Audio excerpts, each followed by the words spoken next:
Donald Trump তার অভ্যন্তরীণ ও পররাষ্ট্রনীতির দিকে তাকালে একটি ধারাবাহিক চিত্র স্পষ্ট হয়। ৫ বছর আগে আমেরিকার গণতান্ত্রিক ব্যবস্থাকে চ্যালেঞ্জ জানানো সেই অভ্যুত্থান চেষ্টা থেকে শুরু করে গত সপ্তাহে ভেনেজুয়েলার সার্বভৌমত্ব লঙ্ঘন করে তাদের ভূখণ্ডে অভিযান, কিংবা কিউবা, কলম্বিয়া ও গ্রিনল্যান্ডের বিরুদ্ধে সাম্প্রতিক হুমকি, সবকিছুই একসঙ্গে যুক্তরাষ্ট্র ও আন্তর্জাতিক আইন নিয়ে প্রশ্ন তুলেছে।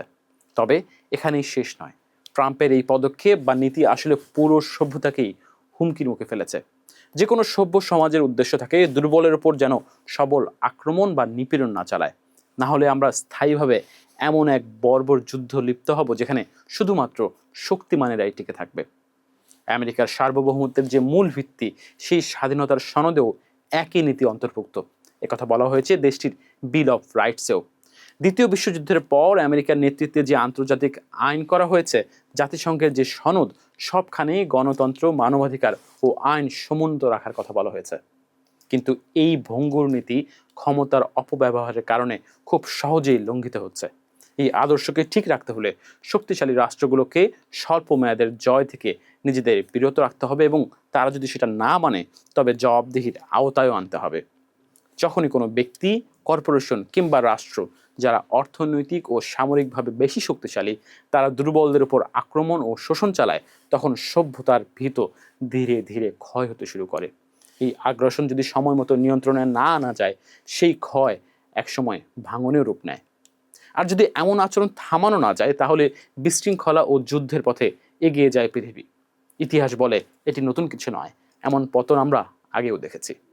আমরা এখন এমন এক সমাজ ও বিশ্ব ব্যবস্থায় বাস করছি যেখানে বৈষম্য আগের যে কোনো সময়ের তুলনায় বহুগুণ বেড়েছে। রাজনৈতিক ও অর্থনৈতিক ক্ষমতা ক্রমেই সীমিত কিছু মানুষের হাতে কেন্দ্রীভূত হচ্ছে। এই বাস্তবতা শক্তিশালীদের জন্য দুর্বলদের শোষণ করা সহজ করে তোলে, কারণ তারা নিজেদের প্রায় সর্বশক্তিমান মনে করতে শুরু করে। Elon Musk, Jeff Bezos, Mark Zuckerberg, Larry Ellison কিংবা চার্লস কোচ, এমন হাতে গোনা কয়েকজনের সম্পদের পরিমাণ সাধারণ মানুষের কল্পনারও বাইরে। বড় বড় প্রযুক্তি প্রতিষ্ঠান, তেল কোম্পানি, সামরিক কর্পোরেশনগুলো এখন সারা বিশ্বেই প্রভাব বিস্তার করে রাখছে। কৃত্রিম বুদ্ধিমত্তা বা এআই এর মাধ্যমে এই সম্পদ আর ক্ষমতা আরও কেন্দ্রীভূত হবে। যুক্তরাষ্ট্র, রাশিয়া ও চীনে যে বিধ্বংসী ক্ষমতা আছে, তা মানব ইতিহাসে আর কখনো কারো কাছে ছিল না।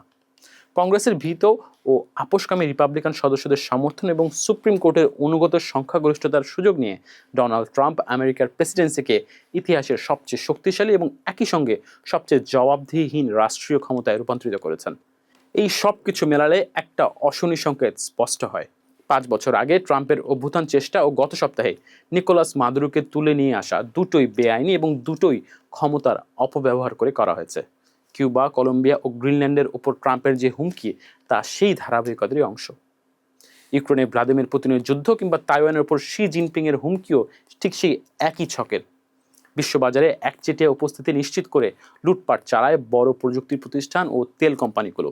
রাশিয়া, চীন ও যুক্তরাষ্ট্রের ধনকুবেররাও রাষ্ট্রীয় ক্ষমতাকে নিজেদের ব্যক্তিগত সম্পদের সঙ্গে একীভূত করেছে। তারা হয়ে উঠেছে আরও শক্তিশালী। নিয়ন্ত্রণহীন বা সীমাহীন শক্তি আসলে কিছুই ঠিক করে না, বরং অস্থিরতা তৈরি করে ও যুদ্ধের সংখ্যা বাড়ায়। ইতিহাস বলে, ক্ষমতাবানদের নিয়ন্ত্রণে রাখতে যে আইন ও নীতিমালা গড়ে তোলা হয়, সেগুলো শেষ পর্যন্ত তাদেরই সুরক্ষা দেয়। এই নিয়ন্ত্রণ ভেঙে পড়লে ক্ষমতা ও সম্পদের প্রতি সীমাহীন লোভ একসময় তাদের নিজেদের পতন ডেকে আনে। সঙ্গে ডুবে যায় কর্পোরেশন, রাষ্ট্র কিংবা সাম্রাজ্য, আর বিশ্বে যুদ্ধের আশঙ্কা তৈরি হয়। ডোনাল্ড ট্রাম্পের প্রকাশ্য আইন অমান্য করার প্রবণতা আমেরিকা, গোটা বিশ্ব এবং মানব সভ্যতারই উপর দীর্ঘমেয়াদী নেতিবাচক প্রভাব ফেলবে। আগামী বছরগুলোতে তা ধীরে ধীরে আরও স্পষ্ট হবে।